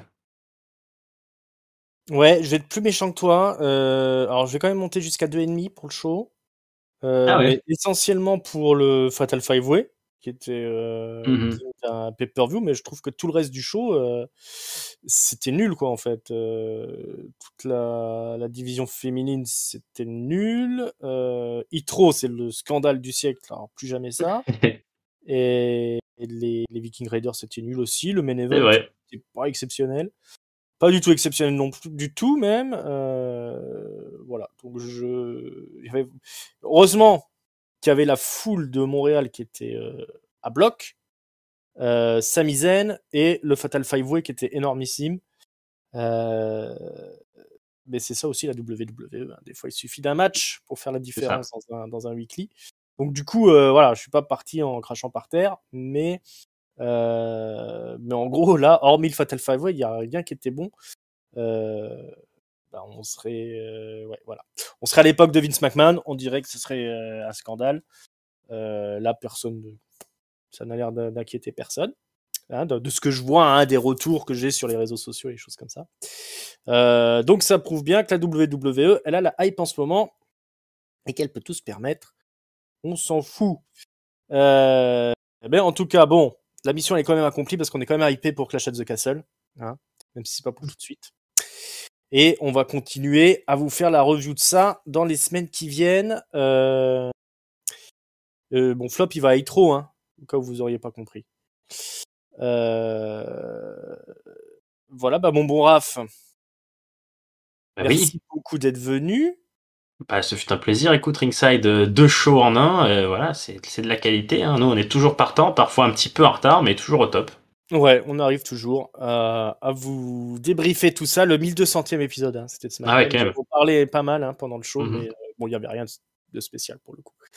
Ouais. Si, il y avait Ringside qui a fait l'analyse quand même, et ça, c'est une qualité incroyable. C'est ça. Et Raph, qui est venu c'est gentil. En soutien, ça c'était la grosse surprise. Ça a popé au niveau du public. Surtout les bonnes plateformes de podcast, parce que c'est là qu'on nous retrouve. Hein, vous voulez pas vous emmerder, vous allez sur Google Podcast. C'est là qu'il y a tout maintenant. Vous êtes sur YouTube, vous préférez YouTube, vous cliquez sur la petite cloche, vous vous abonnez, c'est gratos. Hein, si tout ça vous a plu. On est sur les réseaux sociaux pour se rouler dans la fange, c'est @catchupcdc. Vous pouvez trouver à Ringside aussi, tiens, si vous le souhaitez. On est sur Facebook, on est sur Instagram, on est sur clapping.tv. Twitter. On est sur Discord. L'invitation est dans la description si vous voulez venir discuter avec nous. On est là. L'entrée est gratuite également. Et on se retrouve très bientôt pour la suite des aventures de la WWE. Ce sera Monday Night Raw. Toronto. Petite mission simple. À Toronto. Donc ça va être chaud aussi à Toronto, à mon avis. Ouais. Soit ce sera un super show de catch-up, soit ce sera une émission standard. À suivre. C'est pas encore décidé, donc vous, la petite cloche, hein, pour savoir quand ça arrive. Voilà, encore une fois, merci, mon bon Raph, et merci à vous de nous avoir écoutés. On espère que ça vous a plu, autant justement à écouter que nous à enregistrer. On se retrouve très bientôt. C'était Ringside, à vous des studios. Ciao, ciao. Ciao à tous, ciao peuple de catch-up.